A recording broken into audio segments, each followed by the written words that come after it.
आज की press briefing में जो आज का स्टेटस है उसके बारे में हम लोग मैं शैलेश बगौली और हमारे युगल किशोर पंजी जो हेल्थ डिपार्टमेंट से हैं आपको ब्रीफ करेंगे। तो पहले मैं युगल किशोर पंजी से बताऊंगा कि जो हेल्थ डिपार्टमेंट के जो आंकड़े हैं उससे आपको बताने की कृपा करेंगे। Thank you. हम लोगों की अगर हम टेस्टिंग की बात करें तो आज हमने 233 लोगों के सैंपल्स परीक्षण के लिए भेजे हैं और कुल अब तक हमारे पास 9,386 सैंपल्स हम लोग भेज चुके हैं टेस्टिंग के लिए। और आज हमारे पास 221 रिपोर्टें आई हैं और जो 221 रिपोर्ट आई हैं उनमें से 217 सैंपल्स अभी नेगेटिव थे दिन में 2 बजे तक और 4 पॉजिटिव हैं। 4 पॉजिटिव आने की वजह से हमारा जो पॉजिटिविटी रेट है वो 0.76% हो गया है। कल वो 0.71% था। और जो 4 पॉजिटिव आए हैं इनकी ख़ास बात ये कि जो हमारे पास डिस्ट्रिक्ट बॉर्डर्स पे जो हमारी टीम्स हैं, पुलिस टीम्स हैं, उनकी विजिलेंस की वजह से पकड़ में आए हैं। ये चारों लोग अलग अलग राज्यों से अलग अलग साधनों से पहुँचे और बॉर्डर पे चेक किया गया और बॉर्डर में चेक करने के बाद इनको इंस्टीट्यूशनली हमने क्वारंटीन किया, इनके सैंपल लिए और ये उनकी रिपोर्ट पॉजिटिव आ गई है। और अब आज एक अच्छी बात ये रही कि एक पेशेंट हमारा जनपद नैनीताल से ट्रीट होके डिस्चार्ज हो रहा है और इस हिसाब से देखें तो हमारा रिकवरी रेट 69% के आसपास आ रहा है, जो बहुत अच्छा है। और भारत का रिकवरी जो केंद्र सरकार का जो रिकवरी रेट है उसका मतलब ऑल ओवर इंडिया 30% है। हमारे अभी 20 पेशेंट हैं जो हमारे अस्पतालों में भर्ती हैं और जनपद नैनीताल में 24 तारीख से कोई केस नहीं आया है पॉजिटिव, तो यानी कि उनके करीबन 15 दिन से अधिक का समय हो गया है, कोई केस पॉजिटिव नहीं आया है। और एवरेज टाइम जो रिकवरी का है वो 16 दिन है हमारे प्रदेश में। और केस फैटिलिटी रेट वो कहा जाता है कि कितने 100 अगर आपके लोग बीमार हो रहे हैं तो कितने लोगों की डेथ हो रही है, तो केस फैटिलिटी रेट होता है, उसे हम परसेंटेज में कहते हैं। तो हमारा जो केस फैटिलिटी रेट है वो 1.49% है, जबकि ऑल ओवर इंडिया ये 3.32% है। यानी कि हमारे यहाँ जो ट्रीटमेंट दिया जा रहा है वो ट्रीटमेंट थोड़ा सा बेटर है और मैनेजमेंट जो मेडिकल मैनेजमेंट बेटर है। इसके अलावा पिछले अगर हम सप्ताह बात करें आज ही के दिन की, तो उस समय हमारा डबलिंग रेट यानी कि कितने दिनों में केस डबल हो जा रहे हैं वो 29 दिन था। अभी 2-3 दिनों में केसेस की संख्या बढ़ी है हमारे प्रदेश में, परंतु तब भी हमारा डबलिंग रेट 38 डेज है। Last Saturday we were at 29 days doubling rate, आज 38 दिन है डबलिंग रेट हमारा। और इंडिया का जो डबलिंग रेट है वो 10.9 डेज है, यानी कि 10.9 दिन में उनके केसेस पूरे देश में डबल हो जा रहे हैं। हम लोग थोड़ा सा अभी बेटर पोजीशन पे हैं आज के दिन।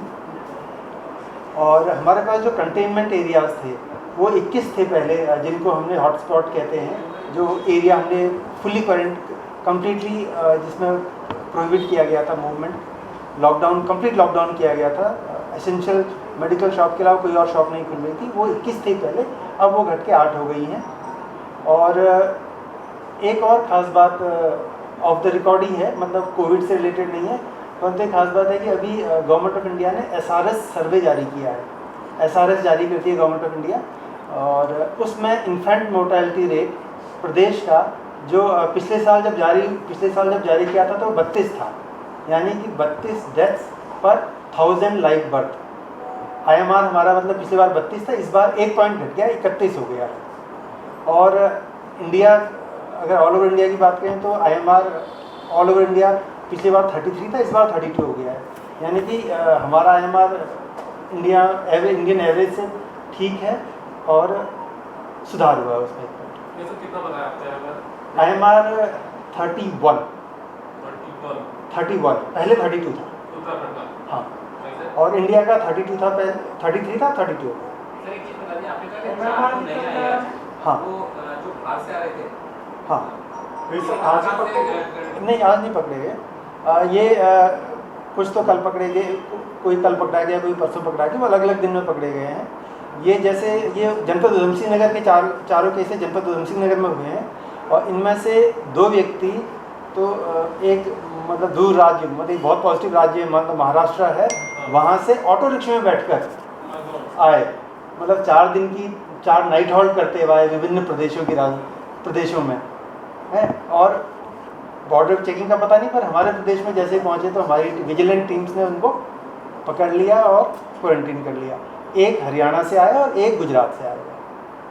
सर महाराष्ट्र से आए ऑटो रिक्शा? हाँ, ऑटो रिक्शा से महाराष्ट्र से। नहीं, थैंक सर इनको क्वारंटीन किया तो क्या सिम्टम्स थे ऐसे कि इतनी जल्दी से इनका सैंपल ले लिया गया, क्योंकि सैंपल तो बहुत जल्दी नहीं हो पा रहे? सैंपल जल्दी नहीं हो पाते, नॉर्मली कुछ सिम्टोमेटिक लगा होगा, तो इस वजह से उनके सैंपल लिए। तो सर जो बाहर से इतने सारे लोग लेके आ रहे हैं, तो क्या उसमें शक नहीं हो रहा कि अब ये 5-6 में ही 4 आ गए, तो हम तो लाखों लेके आ रहे हैं, तो क्या रेट होगा उसमें, मतलब कितना बड़ा हो सकता है? सामान्यतः जो प्रवासी हमारे अन्य राज्यों में है, उनकी लाने की व्यवस्था और होम क्वारंटीन की व्यवस्था है। अगर ला के वो क्वारंटीन होंगे तो वो बहुत ज़्यादा डिस्टर्ब नहीं करेंगे, क्योंकि अगर वो होम में क्वारंटीन होंगे उनके सिम्टम्स मॉनिटर किए जाएंगे। अगर सिम्टम्स होंगे तो जो हमारा फॉर्मूला है टेस्टिंग, ट्रीटिंग और ट्रेसिंग का, उसके अनुसार से कार्रवाई होगी। तो मामला हमारा ये है कि हमारे यहाँ लोग क्योंकि राज्य के निवासी हैं, वो आ भी सकते हैं और आना भी चाहिए, क्योंकि अन्य राज्यों में अगर उनको दिक्कत हो रही है, खाने की परेशानी है, अन्य परेशानियाँ हो रही हैं, रोज़गार नहीं है, तो बेहतर है कि अपने घर पे आके अपने घर पे रहें, परिवार के साथ रहें। और बस एक अनुरोध होगा कि जहाँ पे, क्योंकि हमने गांव में ग्राम प्रधानों को भी जिम्मेदारियाँ दी हैं उनकी मॉनिटरिंग करने की, और कई गांव में ग्राम प्रधानों ने जैसे बारात घर है, मिलन केंद्र है या स्कूल है, वहाँ पे इनके लिए व्यवस्था की है। और अगर घर पे भी कर रहे हैं तो मतलब 14 दिन फुली क्वारंटीन करना है, मतलब बहुत हमें कठोरतम क्वारंटीन करना है, ताकि 14 दिन वो घर ही पे रहे, घर से बाहर ना निकले। तो जो आस पड़ोस के लोग हैं उनसे भी अनुरोध होगा, अगर कोई इस तरह का व्यक्ति दिखाई दे रहा है कहीं पे, तो कृपया करके डिस्ट्रिक्ट की जो टेलीफोन नंबर्स हैं, हेल्पलाइंस हैं या स्टेट हेल्पलाइन है, उस पर बताएं। देखिए, दूसरा जो हमारा अभी जो अभियान चल रहा है, जिसमें कि हमारे प्रवासी जो बाहर के प्रदेशों में जो स्ट्रैंडेड हैं, जो फंसे हुए हैं, उनको लाने का जो अभियान अभी चल रहा है, उसमें अभी तक जो रजिस्ट्रेशन के लिए एक वेब लिंक बनाया गया था, उसमें लगभग 1,89,000 के आसपास हमारे रजिस्ट्रेशन हो चुके हैं। और इसमें जो अधिकतर इसमें जो अभी तक जो रजिस्ट्रेशन हो गए हैं, हमारा जो वेब लिंक बना हुआ था, उसमें जो रजिस्ट्रेशन हो गए हैं वो लगभग 1,89,000 के आसपास, यानी कि 1.79 लाख के आसपास जो है हमारे रजिस्ट्रेशन हो गए हैं। इसमें जो सबसे बड़ा आंकड़ा है वो दिल्ली का है, जिसमें लगभग 50,000 के आसपास हमारे रजिस्ट्रेशन हो गए हैं। इसके बाद महाराष्ट्र में लगभग 20,000 के आसपास रजिस्ट्रेशन है, हरियाणा में लगभग 20,000 के आसपास रजिस्ट्रेशन है, और यूपी में करीब 30,000 के आसपास हमारे रजिस्ट्रेशन है, और बाकी रजिस्ट्रेशन अलग अलग प्रदेशों के हैं।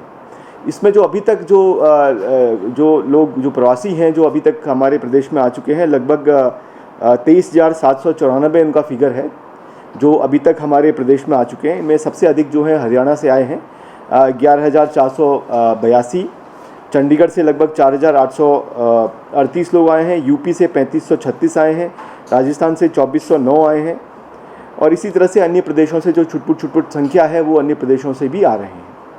इसमें जो प्रदेश के जो बाहर जाने वाले लोग हैं जिन्होंने हमारी वेब लिंक में रजिस्टर किया है, वो लगभग 21,717 लोग हैं जिन्होंने हमारे वेब लिंक में रजिस्टर किया है, जो कि प्रदेश से बाहर जाना चाहते हैं।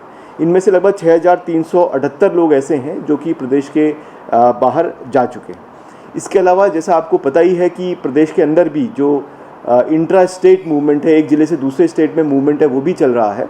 तो लगभग 34,800 के आसपास नंबर ऐसा है जो कि हमारे प्रदेश में ही एक ज़िले से दूसरे ज़िले में लोग गए हुए हैं। अब इसमें लगातार हमारा ये अभियान लोगों को लाने का चल रहा है, जो लोग स्टैंडर्ड हैं, जो लोग फंसे हुए हैं। अब आगे आने वाला प्लान ये है कि जो यूपी में हमारे कई सारे लोग हैं, उनमें से हम लोग लगभग 9,300 लोगों को पास निर्गत करने वाले हैं अगले 3 से 5 दिनों के अंदर। हमारी जो नंबर है इस तरह से इसलिए है क्योंकि हमारे जो ज़िले हैं उनकी भी एक सीमित क्षमता है कि वो एक दिन में कितने लोगों को ले सकते हैं। जैसे अगर हम बात करें देहरादून की बात करें तो उनकी जो क्षमता है लगभग 1,000 के आसपास लोगों को वो लोग उनका मेडिकल चेकिंग कर सकते हैं, उनको क्वारंटाइन कर सकते हैं या उनको रुका सकते हैं कहीं पर।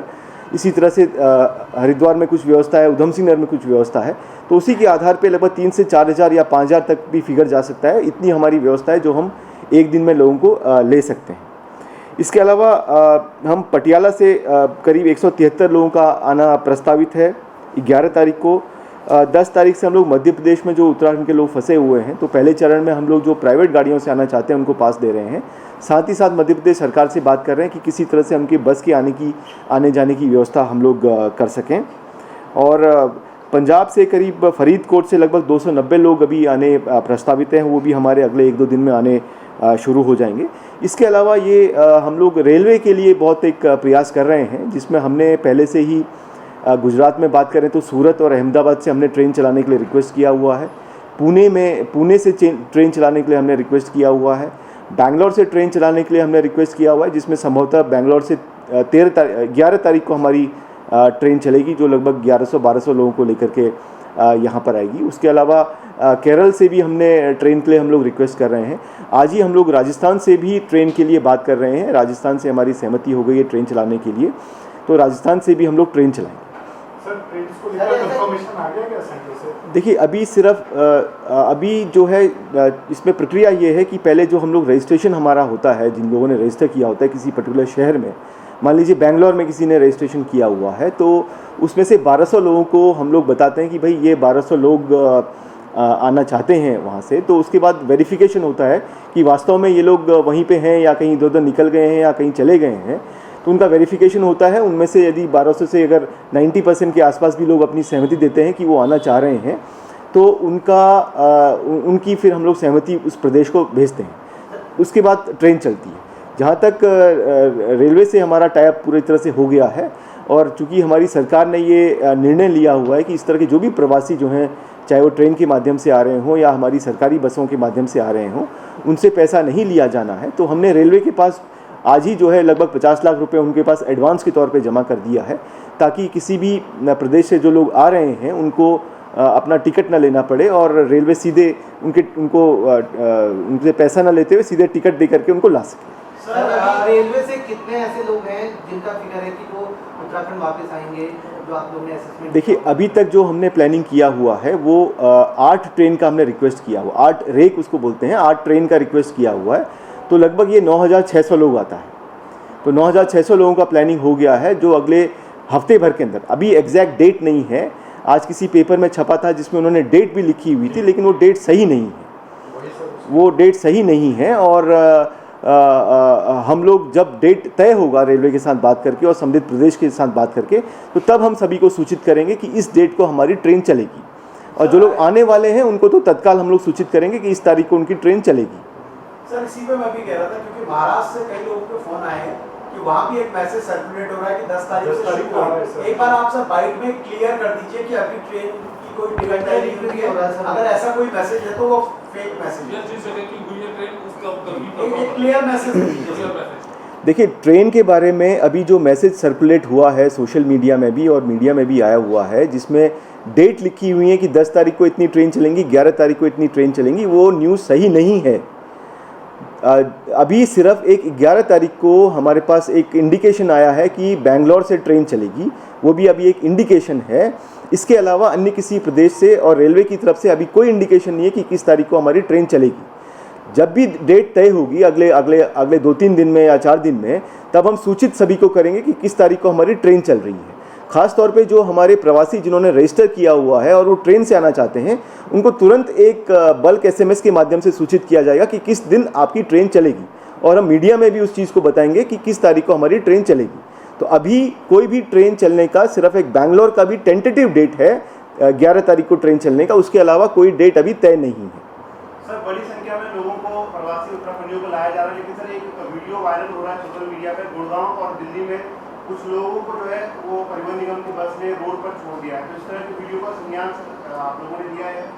देखिए ऐसा है कि हमारी एक प्लानिंग है, जैसे मैंने आपको पहले बताया कि हमारे जो ज़िले हैं उनकी कितनी कैपेसिटी है, उसके हिसाब से हमने एक प्लानिंग की थी और जितने लोग रजिस्टर थे उनको उस प्लानिंग के बारे में बताया था। जैसे फॉर उदाहरण के तौर पे मैं बोलूँ आपको कि जैसे टिहरी में, मान लीजिए हमने टिहरी का तय किया है कि वो टिहरी के लोग जो हैं 8 तारीख को आएंगे, तो हमने वो पूरा मैसेज अच्छे से क्लियरली बना करके भेजा था कि टिहरी के लोग 8 तारीख को आएंगे। तो टिहरी के लोगों के अलावा कई बार ये हुआ कि टिहरी के अलावा भी कई लोग और आ गए, और उतनी हमारी व्यवस्था थी नहीं। हालांकि हमने इधर उधर से बस करके इंतज़ाम किया, उन लोगों को बिठवाया है, बट उतनी हमारी व्यवस्था थी नहीं। तो जो शेड्यूल है जो हमने दिया हुआ है उनको चलाने के लिए, परिवहन निगम की तरफ से जो शेड्यूल बनाया गया है उसका पालन सभी लोगों को करना पड़ेगा, तभी हम लोग सभी लोगों को व्यवस्थित रूप से ला पाएंगे। अननेसेसरी लोग बिना किसी मैसेज के हमारे मैसेज का उल्लंघन करते हुए अगर आएंगे तो इस तरह की समस्या होगी। तो आपके माध्यम से भी मेरा सभी लोगों से निवेदन है कि हम लोग धीरे धीरे सभी को लाने का प्रयास उसमें कर रहे हैं, और जैसे जैसे व्यवस्था होगी हम पूरा एक टाइम टेबल बना के सभी लोगों को देंगे कि हमारा ये टाइम टेबल है, और उसी टाइम टेबल के हिसाब से अगर लोग आते हैं तो किसी को कोई असुविधा नहीं होगी। सर ये कहा जाए जो एक मैसेज चल रहा है वो फेक, एक पूरी तरीके से फेक है, जो एक उसमें शेड्यूल जिस पे लिखा हुआ है वो शेड्यूल पूरी तरह से गलत है। सर एक चीज़ और थी कि जैसे जो अपने वाहन से आ रहे हैं वो एक गाड़ी में जो छोटी गाड़ी है 5 सीटर है तो उसमें 2 लोग या 3 लोग आ सकते हैं, क्या है उसमें, या 9 सीटर में कितने आ सकते हैं सर? देखिए उसमें एक सोशल डिस्टेंसिंग चलाकर बना करके आने की बात है, और 1+2 एक ड्राइवर प्लस 2 लोगों को आने की उसमें बात है। चाहे छोटी गाड़ी चाहे 9 सीटर हो चाहे 7 सीटर। देखिए वो सोशल डिस्टेंसिंग देखना है कि पहली सीट में ड्राइवर, उसके बाद 2, फिर 2 ऐसे करके आगे बढ़ सकते हैं अगर वो बड़ी गाड़ी है तो। अन्यथा जो नॉर्मली जो 4 सीटर गाड़ी होती है या 5 सीटर गाड़ी होती है उसमें 1+2 की व्यवस्था है। सर ये रोडवेज की बसें अगले 3 दिनों का प्लान बना रही है, कितने बसें कहाँ जा रही है अगले 3 दिनों के लिए? देखिए मैंने आपको बताया कि अभी ये हमारा अभी तो गुड़गांव का अभियान चल रहा है, कल भी हमारा गुड़गांव का अभियान चलेगा, और उसके बाद जैसे मैंने आपको बताया कि फरीदकोट से आने हैं, पटियाला से आने हैं, तो इनके लिए हम लोग प्लान अभी बना रहे हैं। देखिए लगभग प्रत्येक दिन जो है हमारी 100 से 125 बसेस लगती हैं जो लोगों को लाने का काम करती हैं। ये नंबर मतलब 10-20% ऊपर नीचे हो सकता है, लेकिन इसी तरह से हम लोग प्लानिंग करते हैं ताकि डिस्ट्रिक्ट्स पे बहुत ज़्यादा लोड ना पड़े।